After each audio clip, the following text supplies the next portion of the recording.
Hello friends, welcome to சுவையான சமையல். இன்றைக்கி நம்ம சுவையான சமையல் சேனலில் ரொம்பவே சுவையான மசாலா டீ எப்படி செய்கிறது அப்படிங்கிறத பார்க்க போகிறோம். அதுக்கு முன்னாடி நீங்கள் இன்னும் சுவையான சமையல் சேனலை சப்ஸ்கிரைப் பண்ணலைன்னா சேனலை சப்ஸ்கிரைப் பண்ணிக்கோங்க. கூடவே பக்கத்தில் இருக்கிற பெல் ஐக்கானை கிளிக் பண்ணிக்கோங்க. சுவையான மசாலா டீ செய்கிறதுக்கு தேவையான பொருட்கள் என்ன அப்படிங்கிறத பார்க்கலாம். டீ பவுடர், பட்டை, கிராம்பு, மிளகு, ஏலக்காய், சுக்கு, சர்க்கரை, பால். இப்போ மசாலா டீ எப்படி செய்யுது அப்படிங்கிறத பார்க்கலாம். ஒரு பாத்திரம் எடுத்துக்கோங்க. அதில் நம்ம எடுத்துருக்கிற பாலை சேர்த்து நல்லா சூடாக விட்டுறலாம். பால் நல்லா சூடானதுக்கு அப்புறமா நம்ம எடுத்து வச்சுருந்த மிளகை நல்லா பொடியாக்கி எடுத்துருக்கேன். இதை இதில் சேர்த்துடலாம். இது நல்லாவே கொதிக்கட்டும். மிதமான தீயில வச்சே நல்லா கொதிக்க விட்டுக்கோங்க. இப்போ இதில் பட்டை பொடியும் சேர்த்துடலாம். இதுவும் நல்லா கொதிக்கட்டும். இந்த மசாலா டீக்கு பார்த்தீங்கன்னா இதில் சேர்க்குற மசாலா எல்லாமே உங்கள் டேஸ்ட்டுக்கு ஏற்ற மாதிரி சேர்த்துக்கோங்க. மசாலா தூக்கலாக வேணும் அப்படின்னு நினச்சிங்கன்னா மசாலாவை கொஞ்சம் அதிகமாக சேர்த்துக்கோங்க.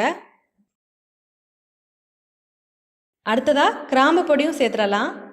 இதுவும் நல்லா கொதிக்கட்டும். இந்த மாதிரி மிதமான தீயில வச்சு நல்லாவே கொதிக்க விட்டுக்கோங்க. இப்போ இதில் சுக்குத்தூளும் சேர்த்துடலாம். இதையும் நல்லா கொதிக்க விட்டுக்கோங்க. உங்கள் சுவைக்கு ஏற்ற மாதிரி இந்த மசாலாவை சேர்த்துக்கோங்க.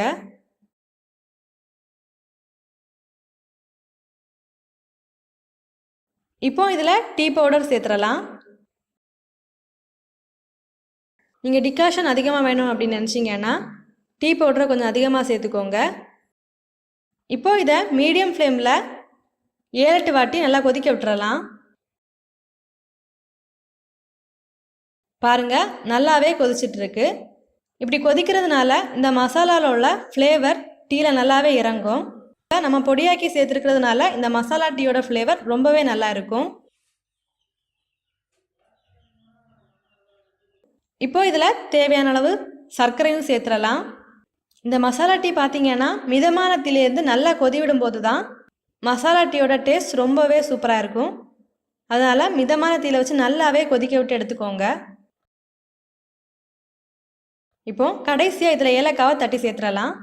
சேர்த்துட்டு ஒரு 2-3 வாட்டி கொதிக்க விட்டுக்கோங்க.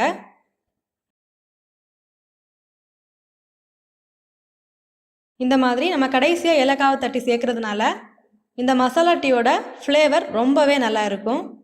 இந்த மசாலாவோட ஃப்ளேவர் இறங்கும்போது இந்த மசாலா டீ ரொம்பவே வாசனையாக இருக்கும். இப்போ இந்த மசாலா டீயை வடிகட்டி எடுத்துடலாம்.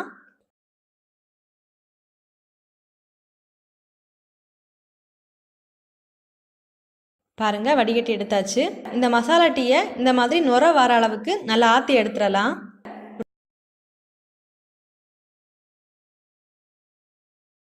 ரொம்பவே சுவையான மசாலா டீ ரெடி ஆயிடுச்சு. இந்த மாதிரி நீங்களும் செஞ்சு பாருங்கள். செஞ்சு பார்த்ததுக்கப்புறமா உங்கள் கமெண்ட்ஸை எங்களோட ஷேர் பண்ணுங்கள். இந்த வீடியோ உங்களுக்கு யூஸ்ஃபுல்லாக இருந்துச்சு அப்படின்னா உங்கள் நண்பர்களோட பகிர்ந்து கொள்ளுங்கள். மறக்காமல் சேனலை சப்ஸ்கிரைப் பண்ணுங்கள். இந்த மாதிரி ஒரு வீடியோட நான் உங்களை சந்திக்கிறேன். அது வரைக்கும் சுவையாக சமைங்க, சுவையாக சாப்பிடுங்க. நன்றி.